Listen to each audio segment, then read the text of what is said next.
Hello everyone, and welcome to my new YouTube channel, where it's going to be permanently my new sports channel, where you'll be getting all sorts of daily sports updates, upcoming scores, breaking news, and all that other good stuff in the world of sports. Because I thought it'd be easier for me to make two separate channels about exactly what my content is going to be. That way I can be much more consistent and just make that make it much more consistent in my videos, and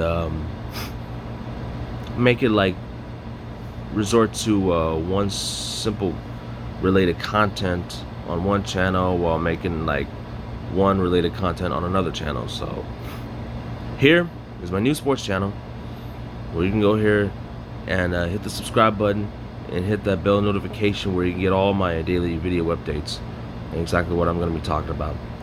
So to kick off this new channel here, I want to first talk about the NBA playoff action, especially last night, or rather yesterday, with the NBA playoffs resuming, especially starting with the Milwaukee Bucks and the Miami Heat, as the Bucks was able to prevail in overtime by just a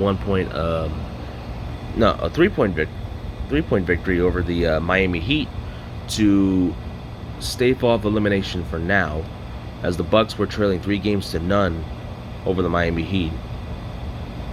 And of course, in that game, Giannis Antetokounmpo, the newly crowned Defensive Player of the Year and so far the reigning NBA MVP, had to leave the game early in the second quarter due to a high sprained ankle injury.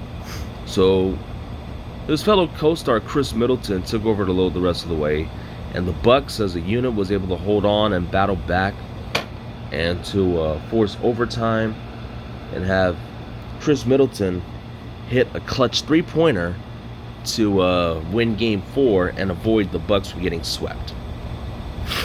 So that was a much crucial win for Milwaukee, as the NBA's best team. The last thing you want to be put in is in a situation where you get swept, and they managed to stave off elimination for now.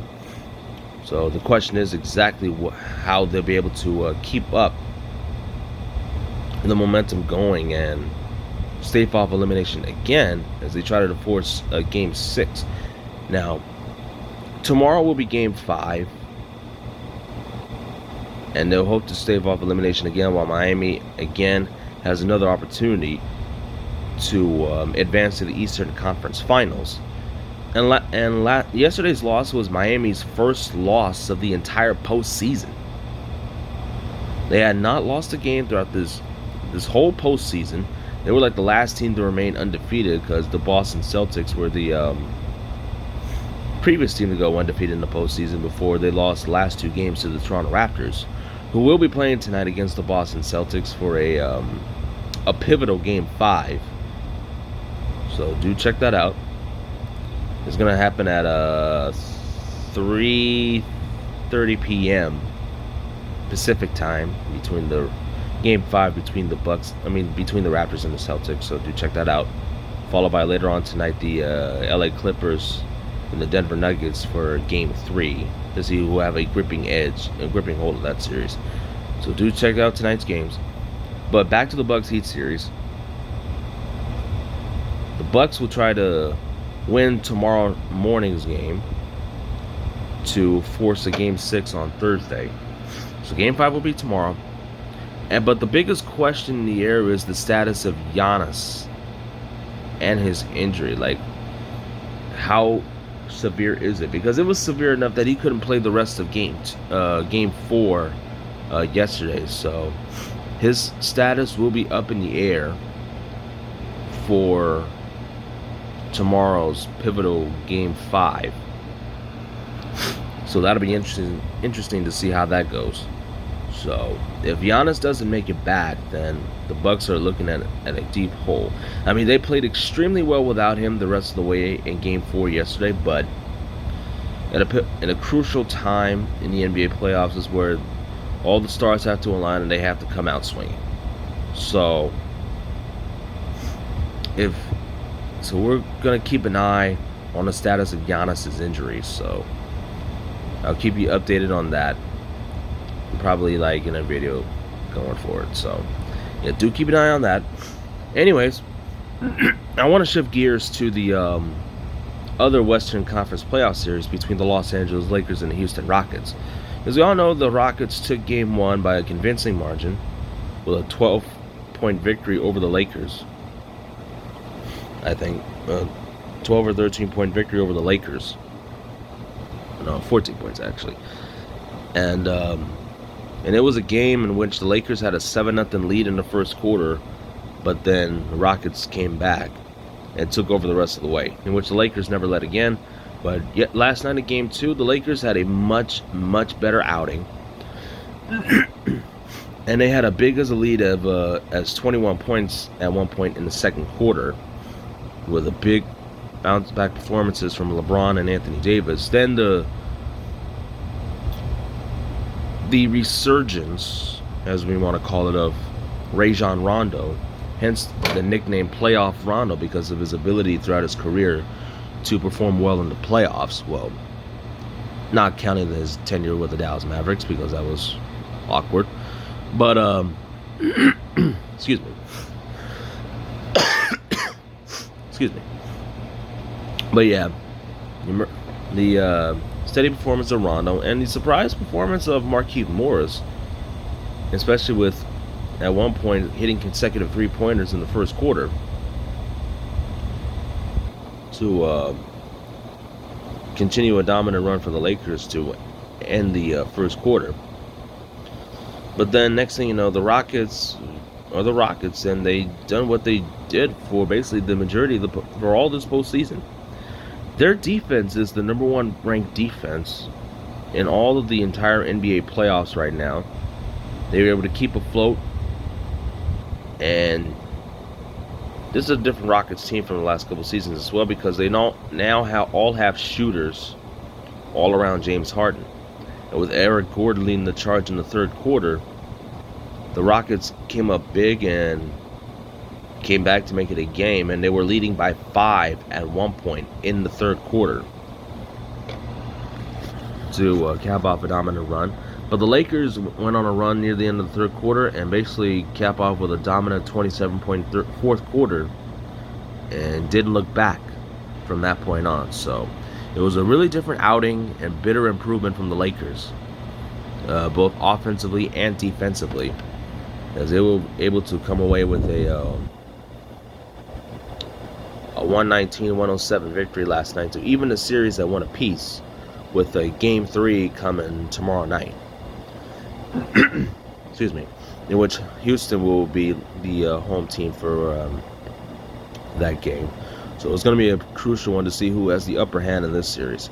So my prediction in this series between the Lakers and the Rockets is that the Rockets are not to be taken lightly, but the Lakers, as the superior team they have been all season before the bubble, I would count as the Lakers prevailing in 6 games, maybe 7, because I can't see this being like a 5-game series win for the Lakers, because this is a different beast that they went up against.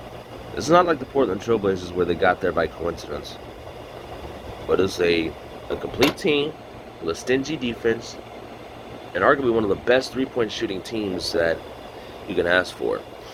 The emergent three-point shootings of, the steady three-point shooting of Eric Gordon, and the rising three-point shooting of P.J. Tucker and Daniel House, Jeff Green. From top to bottom, they all have shooters all around James Harden and Russell Westbrook.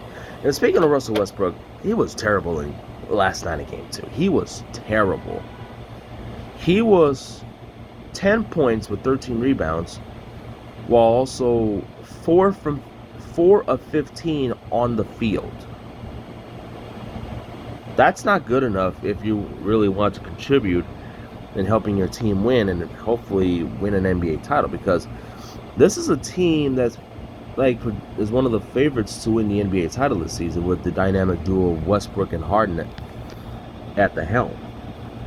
Now, and with the roster they have, they committed to playing, the formula of small ball.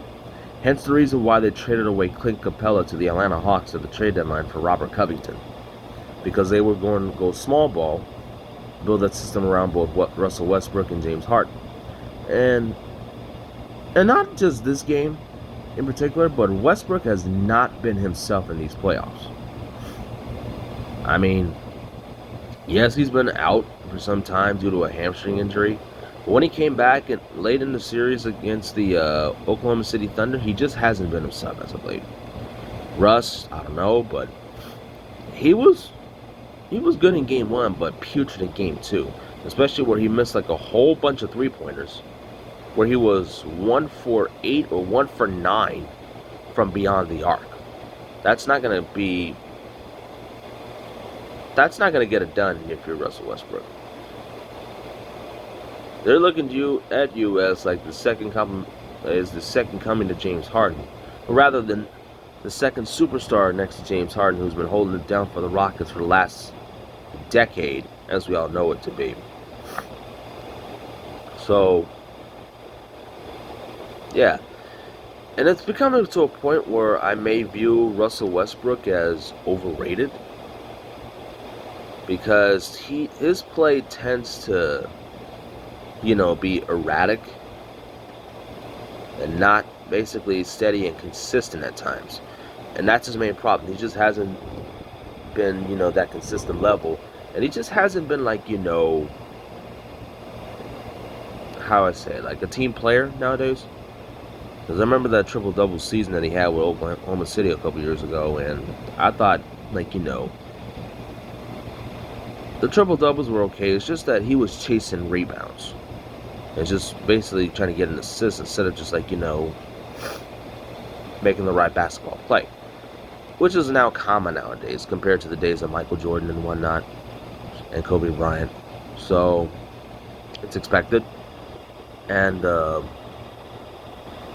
if you're Russell Westbrook, I would have to clean up my game as soon as possible, because you're looking at a pivotal Game 3, and you're looking at a pivotal time to grab a foothold in the series. And you're out here looking suspect as of late, so yeah. And as for the Lakers, a really great big-time performances from both Anthony Davis and LeBron James. Both better improvements from top to bottom on both sides of the floor. It's just that, from what I noticed in the game, of course, JaVale McGee left the game after 8 minutes of play due to a high left ankle sprain. And we rolled with like 3 different power forwards throughout the whole game, with Anthony Davis, Markieff Morris, and Kyle Kuzma. You did not see Dwight Howard at all in last night's game, like literally at all. Not a single minute from Dwight Howard, as they were trying to match up, as the Lakers were trying to match up with the undersized matchups with all 3 power forwards and AD, Morris, and Kuzma. And they had Anthony Davis sliding over at center for the games, and before the game as well. Now, before the game, when that came about, Anthony Davis said that he doesn't want to play center, but he's willing to do it against the Rockets. Now, stuff like that is really going to scratch your head and say, dude, you're like close, like the size of a center anyway. You have no choice but to play it. Because if you're going up against a guy that is like basically like you, you're going to have to match up. And it's becoming to a point where it feels like the big man position is becoming like an afterthought in today's league. Whereas back in the day, in the 70s, 80s, and 90s, and even a good part of the 2000s, we had centers like Bill Walton, Will Chamberlain, and Dave Cowens, and Dr. J. Julius Erving, Moses Malone, Larry Bird, Robert Parrish, Kevin McHale, Kareem Abdul-Jabbar, obviously, and of course the grimy and dirty Bill Laimbeer, Shaquille O'Neal, Patrick Ewing, David Robinson, Karl Malone, Charles Barkley. Guys that were willing to play, even the guys that play power forward, but ended up playing center. Hell, even Magic Johnson played center at one point. They had him do that, and he came up with one of the greatest clutch performances in NBA history. It's becoming to a point where I feel like the big man position is becoming non-existent. Hell, this past All-Star game, they were almost like without a center. I'm serious. Like guys like AD, Karl Anthony Towns, and other big name guys around the league is becoming like, the softer version of the glorified big man position from back in the day. And it's becoming much more guard oriented. I mean, yes, it's been like that since Michael Jordan, but at the same time, the big man position was still as dominant as ever, even during his time period. Stuff like that needs to be addressed. Because if that's the case, then they might as well wipe out the whole big man position entirely. Power forwards and centers alike. And if the Houston Rockets, with their small ball formula, hence the reason why they got rid of Clint Capella, who was their best rim protector for the team, then everybody's going to replicate that small ball formula and basically wipe out the big man center position entirely. And that's my main concern. And guys like that who weren't willing to shift over and play as a big man, it's not going to get you anywhere. It really isn't. So, that's the reason why we're in the way that the NBA is in right now. So, and it's just like whatever. It is what it is. So, yeah, and I also want to shift over to hockey action because both conference finals are on the horizon. You have the Eastern Conference Finals between the Tampa Bay Lightning and the New York Islanders.